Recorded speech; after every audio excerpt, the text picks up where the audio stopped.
The tropics don't play fair. When the sun climbs over the Philippines, it doesn't just warm the land, it attacks it. Roads shimmer, metal burns to the touch, roofs crackle with heat, and yet, for hundreds of years before electricity ever arrived, Filipinos lived in homes that stayed surprisingly cool. Not with machines, not with gadgets, with pure ingenuity. If you love uncovering long-lost survival knowledge, this is where it gets good. And if you want more secrets like this, hit subscribe to Prepper's Survival Blueprint, because we're just getting started. The first secret to these cool homes isn't magic, it's physics practiced by people who never studied physics. Filipinos carved small wooden openings near the floor of their homes, allowing cooler, heavier air to drift inside. Higher windows on the walls let warm air escape. Low in, high out. Just like the breath of a sleeping giant. These low openings acted like the lungs of the house, pulling cool air from the shaded ground outside. On the hottest days, families sat near them, feeling tiny breezes that seemed too gentle to exist. Yet those little currents kept rooms livable, a passive cooling system long before the term existed. It's a principle modern passive house designers still copy, but the ancestors didn't need books, they learned it by watching wind and shadow. One of the most remarkable features of old Filipino homes is how openly they welcomed air. Nothing was sealed, nothing was suffocated by insulation or plastic. The houses were designed like giant breathing vessels. Walls were thin, woven, or made from materials that exhaled. Floors were elevated off the ground on wooden posts. Air swept under the house and rose upward through cracks and gaps. This wasn't poor construction, it was engineering shaped by centuries of battling tropical heat. When you walked inside one of these homes at noon, the air felt softer, cooler. The house itself defended you. Elevation was everything. By lifting the home above the earth, sometimes by several feet, Filipinos created a river of air under the floorboards. That cool undercurrent didn't just keep the home from heating up, it also kept humidity from settling inside. Imagine a house floating on wind. As the midday sun hit the roof, the rising heat inside the home escaped naturally through the upper openings, while the cooler air from beneath replaced it. You know, this constant airflow created a natural cycle of ventilation. Modern preppers could easily replicate it with a raised platform shelter. So, the key lesson here: height isn't just about avoiding floods, it's actually a passive cooling technique. Traditional Filipino roofs weren't just pretty, you see. They were built with steep, soaring angles that pushed rising heat far above eye level. Hot air climbs, and these high ceilings gave it somewhere to go. The tall, sharply pointed roofs acted like chimneys, even though they didn't have chimneys. As heat collected near the peak, air moved out through deliberate gaps or vents near the ridge. Meanwhile, the living space below stayed calmer, cooler, and more comfortable.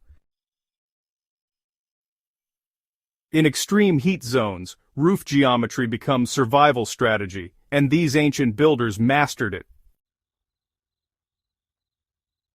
Before glass windows became widespread, coastal homes used thin, flattened seashell panels. These shells softened the sunlight, turning it into a cool, milky glow. They flooded rooms with light without letting in the harsh tropical heat.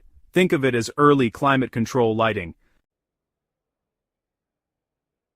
Not only did this keep rooms cooler, it protected furniture, preserved food longer, and created a naturally diffused lighting effect that felt almost cinematic. Many modern eco-homes try to mimic this trick with frosted glass, but Filipinos perfected the idea generations ago. Sunlight heats walls, hot walls heat rooms, and once that cycle starts, it's nearly impossible to stop. Filipinos solved this with massive roof overhangs, wide eaves that shielded the home from direct sunlight. These long shadows created cool zones along the perimeter of the house. They protected windows from glare, They even provided shady outdoor areas where families worked, ate, or rested during the warmest hours. Shade isn't just comfort, shade is survival. Here's where ancient wisdom meets modern building science. Homes were deliberately positioned to align with the prevailing winds. Builders studied wind patterns, tree movement, and the sound of leaves to understand how air traveled through a village. Then they arranged doors and windows to harness that flow. Air entered one side, swept cleanly through the home, exited the other side, heat left with it. This natural draft system, cross-ventilation, is still one of the most powerful no-electricity cooling techniques on the planet. Instead of thick concrete, old Filipino homes used bamboo, lightwood, and woven panels. These materials didn't trap heat like modern cement does. Bamboo walls cooled quickly, woven panels allowed air to pass, light materials radiated less heat. The whole structure worked like lightweight armor against the sun, and the result was simple: less heat stored, less heat suffered. For preppers, this is gold. When building off-grid shelters, light and breathable materials beat heavy insulated ones in hot climates. Filipinos didn't just cool their homes, they cooled their entire surroundings. Trees were planted strategically, east for gentle morning shade, west for harsh afternoon protection, and all around to cool incoming air. A single mature tree can drop temperatures around it by several degrees. Multiply that by a yard full of shade trees, and well, you get a naturally air-conditioned zone without touching a switch. You know, the smartest builders understood that cooling actually begins outside the home, long before you ever feel the difference inside. These ancient techniques weren't just trends, they weren't about aesthetics either. They were survival strategies, crafted through careful observation and, well, pure necessity. They show us a world where humans didn't fight the climate with machines, they danced with it.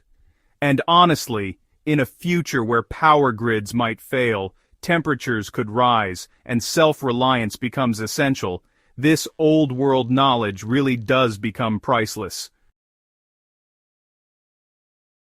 Filipinos cooled their homes using airflow, height, shadows, and just the natural rhythm of nature. These are lessons, folks, that modern preppers can apply pretty much anywhere on Earth.